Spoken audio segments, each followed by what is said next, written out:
Adolfo Festival, second day. Today I declare open. Ladies and gentlemen, please give it to Azo se hangon na tao, Reverend Siflet Singsit, stay sa ating and Kobe. Ihong na Amasakan Tado Cultural Festival Hunhi Langman Hathin Boin Lang Tai Ho Rong Niki Rong Hathin Boin Tia Nasopan Kapakazu Yesu Krista Nazareth Yesumina Katao Hi Amen. Hado Lapi, Hado Gospel Artist, Wapunin, Nate. Hado Lapi, Sado Teya, Hinko Damna Ebewa, Amasapenin, Patin to come by Lang.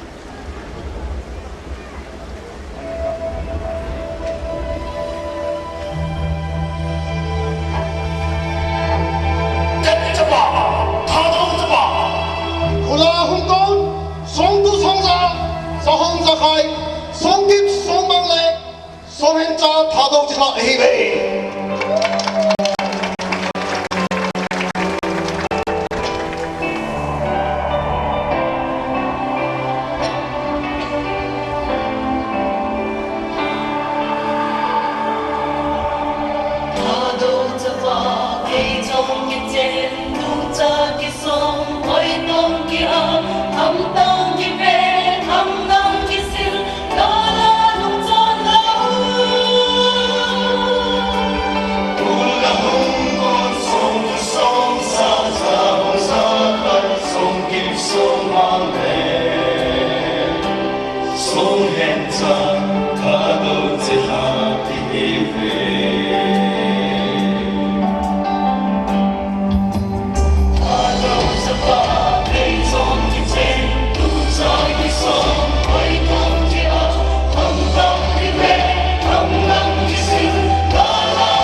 Song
오랜 파워와 무한한 상태와 무상고 모사와 눈물 먹는 너희 생사와 발산과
Bipita thenga yamna tusay dinga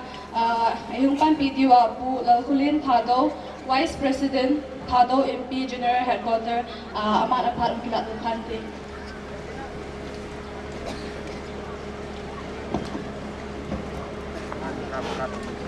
Mipi Hosun Pa Makai Pai Makai Pai Azosen Niko pa EP wa amasa penin patien iga lim no monehe Thado ngai do ahong kalsong so pite Mipi zo se zal lesnam kachan kompi ho zo se nahung zalun kangai dut naw Thado in pi thalengin kabanji lamir salam kain bol ki nu nehe Thado Culture Festival hun mga hong ho zo se lungkito ta uson pason kibang khansan kibang nampon namson nete hinaw khotchin nabit sana dinga si komi veti hi kakipa pi nei Thado Culture Festival thanom ta lakipa ta manglung ke dingin Thado in pi thalengin mi pi ho le lamka ho zo se tim na kain ne ji nei Thado nam pi Thado nam pi Thado nam pi Pathirin Thado wang bu ta hen kakipa e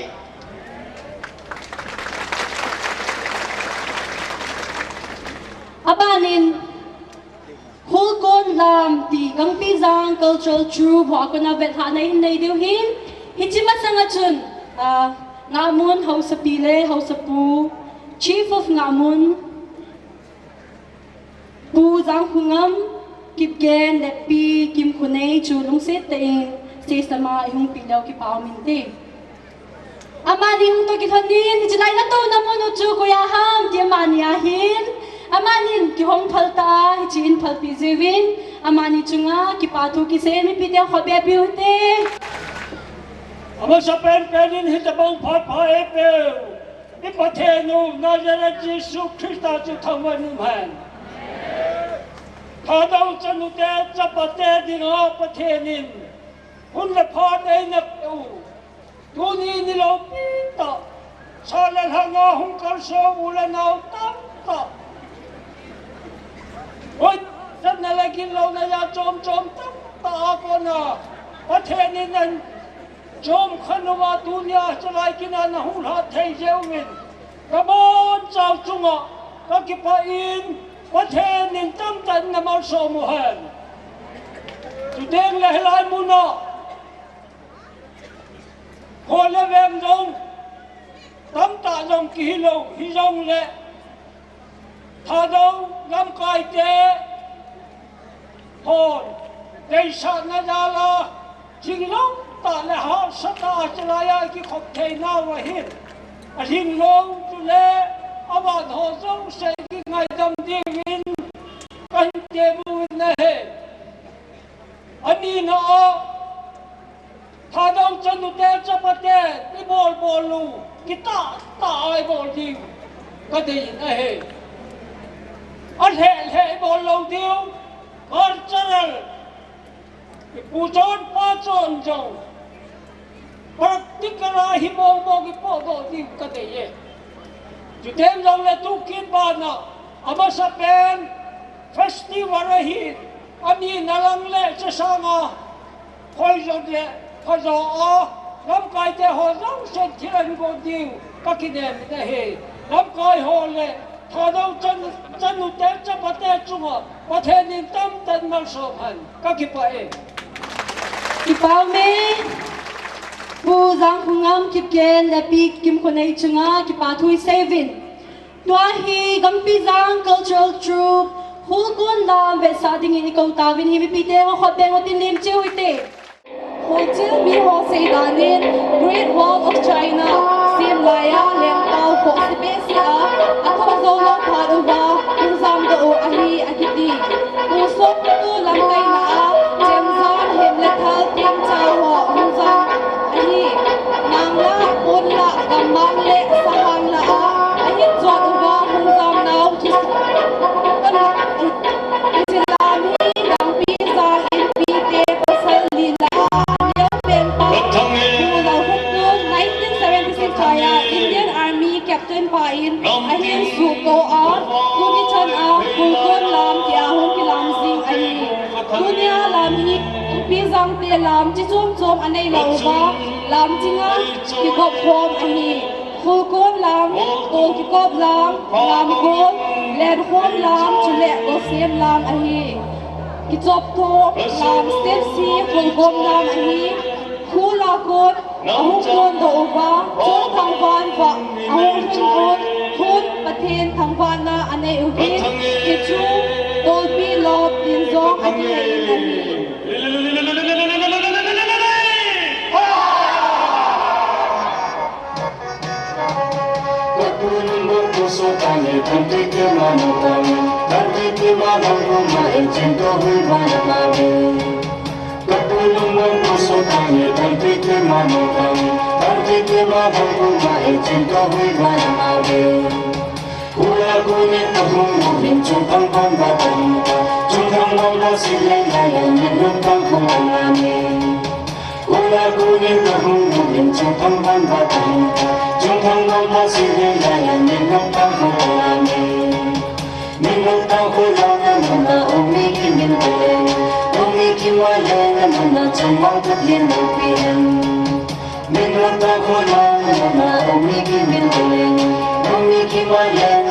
Chung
Lua gam pi giang cơ cho chu min ki long tang pe so hi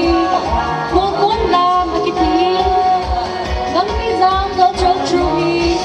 mom sang le som la college 1976 kumin anaki pu gamin 1980 kumin government recognized cultural true panin hong tanani Hãy subscribe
cho kênh Ghiền Mì Gõ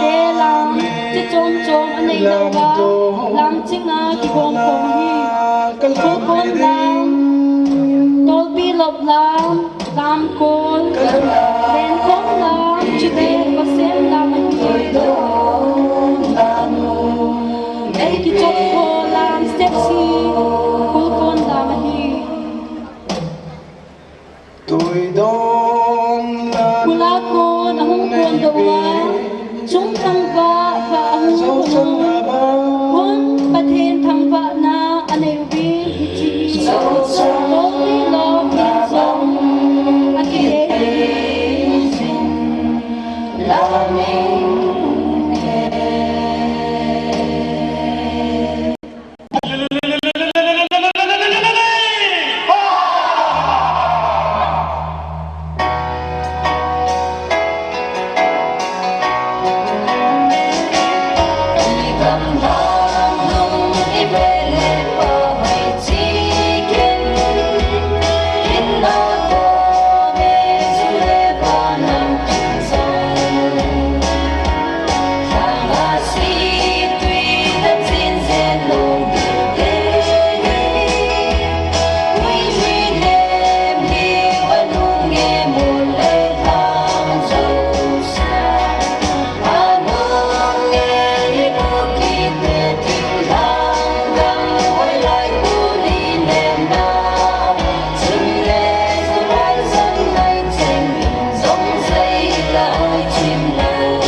David Amasapene Thado Nam Chona Nikolupi Salam Kandine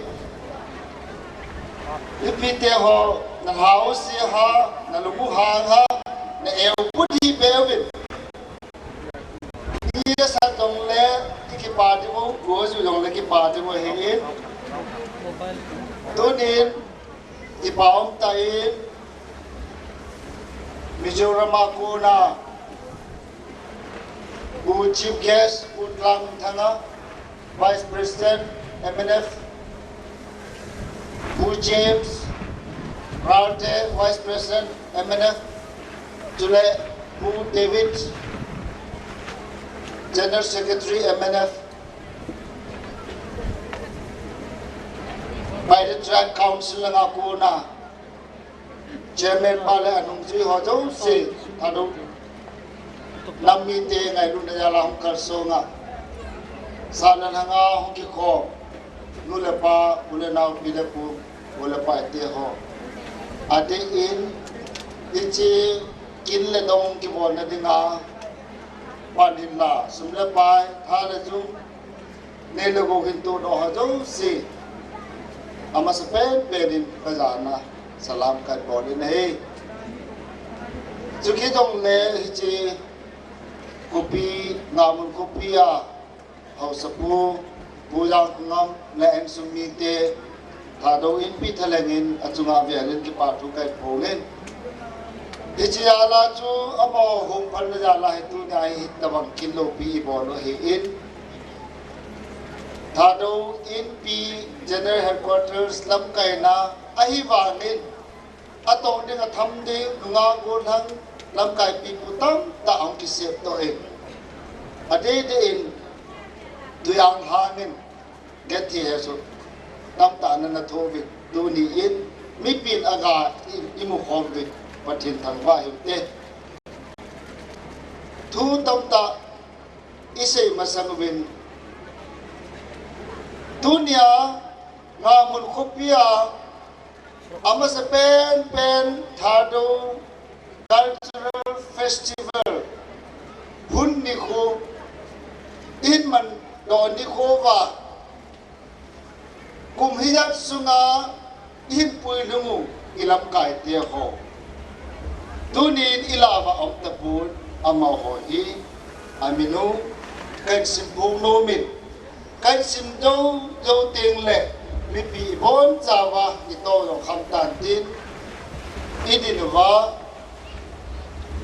idin na sumuwa amaw kero na ataw na ay magpidilwin Vice President po naguli aman ay nagiging piriti amino hinsipungin kati po like ko si Thado 1956 Bu SL Lune Thado Monbungin Pipu 1956 Bu Paulen Thado Saitupa 1956 Mamae Bu Thamkupao Thado 1956 to 59 Puma Kutong Thado 1957 to 59 Pupa Huang Thado 1957 to 59 Puma Tinle Thado 1970 to 76 Pu Han Kulen Thado 1977 to 81 Pu Wumkam Thado 1977 to 81. Pu Pa Gusei Thado Phaya Nga Cheng 1982 to 1991. Pu Jimmy Jamkhumang Thado 1995 to 1997. Pu Vumlun Thado 1995 to 2000. Agency Tom ngay na le, what to na yan le, nam ngay lut na le, ule now, tisantan kong pi, ngay lut na yan la, pan anala, 지울래 해수간 대담 비가 두다르바 아마 어두딘 곰대히 우정래 바나구나 아하우 kipa thano ma in su wa wang le am in bu in the ning win June who play vice president in tao na in man pi within chibana tu le tu a igam le I ho ben pin the dinga ai ko anaphal a adathi anamang churchan pulama isopi you now te ho ni ko je diทิศทางมีเจโฮนี่มีบานเดินอัจฉริยะไม่ได้ตัวนี้ด้านนี้นะตัวนี้ที่เขาเห็นไล่มันได้ที่ปากคนนู้นที่บอกที่บุหีพันหิโลเอฮีกุนสาอันนี้ที่จิกาจูพันหุ่นินอันนั้นเล่มจางอาฮิเลอโมโหฮีพาโรนานี่คิดมันดำที่กินนัจาลาโปรแกรมอันนี้สิมขาตาจีอินลงหมอกิสายนะเห็นละอโมโหจงเองไงที่มีเวนิที่ยังต้องเล่นตัวนี้อโมโหจงya doso ke dingin igiti mun he dut mi pi bon chan chom cha ti hoi te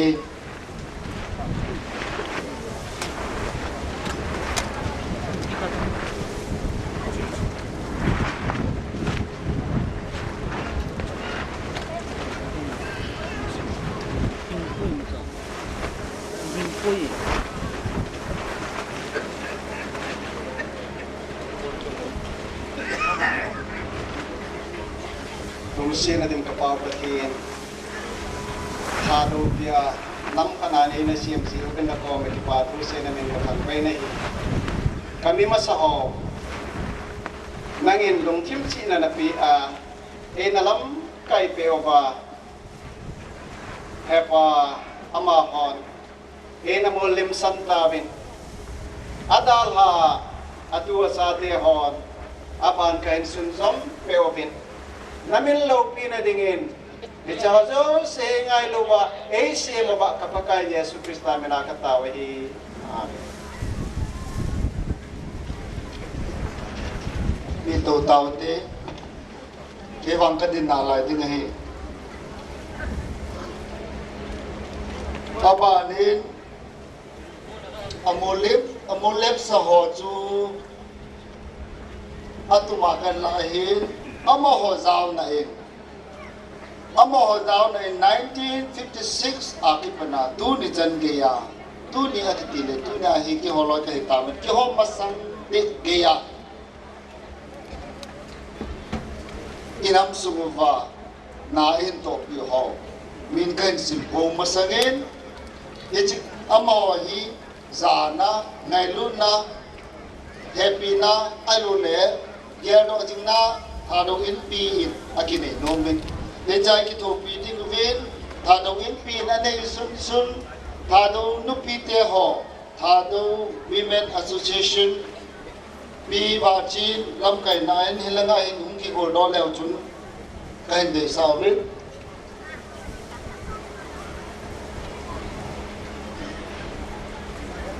dunia hi ki gen hau ki pai pe adu da ka sei lo ding e phung la chang min ka sei lo ve ding e bu se tin thang tha do olam bulen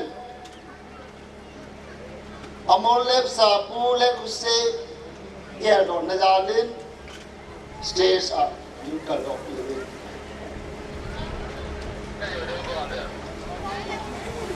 ani na pu kai ku se tha do Mor bungin pipu amolep sa pulun ne gerdo nazalin yam jol sunga phatom khan ni sathu dingin kan teme ong lo ham ong amate te hi yong le sumi te ho khat khat represent in board le tin department te u tong bang sai tu pa pu pau le habuin stage chunga neung kar pi ding win kan yemen pu jam kutin kai hau ki ven imphal pu mang ku tho habuin pu mang ke tha do supermana pu thangu pau habuin kai te mi amin kan si hoi stress langa humpai bedding kan tip kini ni pool ko pau Gandhi Avenue amolep sa pu pau kwang hawin kan teme pu se pu olambulen amolep sa pu Martin Len hawin kan teme pu Robert talong long in pipu talong long in pipu amolep sa pu Herculen talengin hawin kan teme pu jampu kampu pi amolep sa pu bumkam hawin kan teme pu thangmin len payam amolep sa pu paukuse hawin kan teme pi Helen Dal Pitani ai long le pu Albert Thado amolep sa pu Jimmy Zamkuma hawin kan teme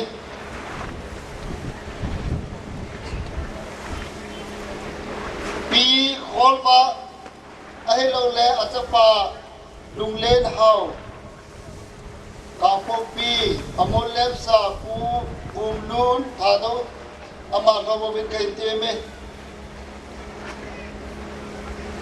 tua dong lei se na ela kompi na la yu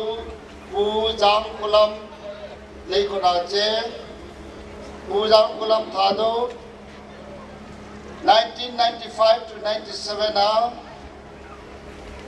Thado Tribe Council Secretary in the POA abana pu sei kulam Thado Talolong 1998 to 2004 abana pu ngam ko hau Dr. ngam ko hau Thado 98 to 2004 pu Temang TM Bank Turchanpur 2005 to 2007 pu El Hopu Turchanpur 2005 Apanas 7 Gay Ti Tham Ko Hau Turchanpur 2010 to 12 Pu Kin Kumang 2010 to 12 Jule Pu Kokai Thado retired chief engineer Amahi Thado 10 forefather akane wahe Amaho itahi jongle atu aja asupya sangam na umbale stage langa nu meeting win kan te move ki pao men ulanau te ho isi kini si wal ki ngai da moiti Thado in pite an bul kham khamwa melchi na hedging na tule ngelut versan a di bolojo siuchu ichachu itin sekir siwa to hi omal ki ngai da moiti ki pae Kipamin Thado Inpi Akona Pu Thangtin Len Thado Secretary General Thado Inpi General Headquarter Apadin presentation to Inay Tatawin Tun Thado Women Path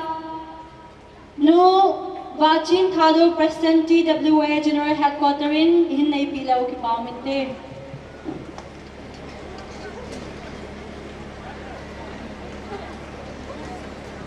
Hello Kipamin Numaite hi Mila sami hiwin Posal banga Tusay na ding le Din mun Hitabang hi Nay thay lâu hi hiwin Ahin la Thado chondan gol nok Hung ki man hin Tunin Thado numaite zong Hijilay mo na Ding do thay ni tawin Hiji idin do thay na dingo din mun hin do hi Thado Inpi Thado Simlai Thado Khang Tha Thado Chondan Gol Nok Goi Bol Ho Chuting le Nei le go Sum le pai Podo a Ade a Het jing na din som Ei kun do piu U lang kai te ni Na bon cha chungwa ka ki pa naw ka hin khong do na hi Hiji chun tu ni ฮิจิกวงนกอิมันนูตลหันหินนุไม่เต้นป้าเตเลซาเตจงสีอางาก็หินตีมนโนมูจฮีเลตูนิโกอาเปดินอิทรายขนุทาดูจะป่าซาเตฮีนอินลุงขัดทักขัดสูงอินให้พุงสูนโคมเตาฮิเตตีฮิกะเตียมนาวและกังเงียนาวฮีอันนี้จันนะอินอลังขัดทีเลกะซีเตวหินอลังทีเลกะซาเตนะฮิกินุวิน